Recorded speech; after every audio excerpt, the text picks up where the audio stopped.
Un début d'histoire d'amour à Manchester, une envie de meurtre à Rennes et une étrange coïncidence à Barcelone, c'est dans l'Express du week-end et on part directement du côté de Rennes où Esteban Le Pol a sauvé le poste d'Habib Beye avec une première victoire depuis presque 2 mois. L'attaquant français il a inscrit un triplé, il aurait même pu en mettre un quatrième, mais 3 ça a suffi pour énerver l'AM Rosseignor. Le coach de Strasbourg il ne peut plus se voir Esteban Le Pol qui avait déjà marqué 2 doublés en 2 matchs contre Strasbourg l'an dernier, c'est une véritable bête noire. Le PSG, lui, il a cru devoir se contenter du match nul contre Nice. Bon, finalement, le meilleur super sub du monde est sorti de sa boîte. Goncalo Ramos a marqué à la dernière seconde pour offrir la victoire à Paris. Les Marseillais devant leur télé, ils devaient être un peu dégoûtés et c'est pas le match à Auxerre qui a dû leur redonner le sourire.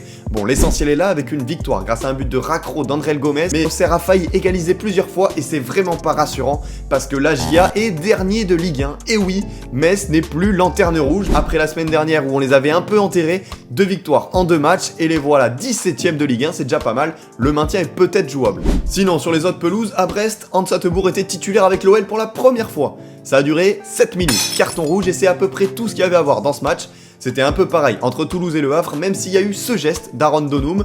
On vous laisse nous dire en commentaire si on en fait trop avec cette polémique ou si on peut vraiment parler de racisme. En Liga, le Real Madrid jouait Valence et c'était encore une fois trop facile pour Kylian Mbappé. Le Kicks a signé un doublé, mais le but du match, c'est celui d'Alvaro Carreras qui est en train de s'imposer avec le Real. Regardez ce bijou.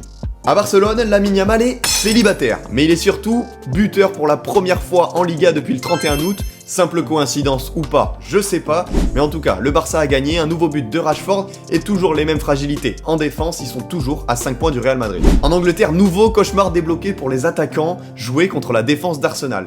Contre Burnley ce week-end, les Gunners ont encore une fois concédé 0 tir cadré, c'est tout simplement hallucinant, une nouvelle victoire 2-0 qui les place bien sûr en tête de première ligue. Bon, peut-être qu'il y en a un qui a pas peur d'Arsenal, oui c'est vrai, évidemment, Erling Haaland il est inarrêtable, il a encore claqué un doublé ce week-end, mais surtout sa relation avec Ryan Cherki devient très privée. Le français lui a donné ses 2 passes décisives ce week-end et on assiste peut-être à la création d'un duo très dangereux. Sinon, même si Jet Spence a menacé Cucurella pendant le match, Chelsea a bien gagné à Tottenham pour le plus grand bonheur de Pedro Neto et Liverpool est enfin sorti de la crise avec une victoire en Première Ligue, notamment grâce à un but de Mohamed Salah. Et la Serie A sur ce début de saison, c'est le championnat à suivre parce que les 4 premières équipes se tiennent en seulement 1 point. Ça, c'est grâce à l'AC Milan qui l'a emporté sur l'AS Roma, grâce notamment à un arrêt sur penalty de Mike Maignan devant Paolo Dybala. Et sinon en Allemagne, le Bayern Munich, même avec l'équipe B, ça a mis 3-0 au Bayer Leverkusen, c'est un peu beaucoup trop simple. Alors on a hâte de voir ce que ça va donner contre le PSG en Ligue des Champions. Et si tu veux ne pas manquer ton résumé du week-end chaque semaine, ça se passe sur CFoot, alors abonne-toi.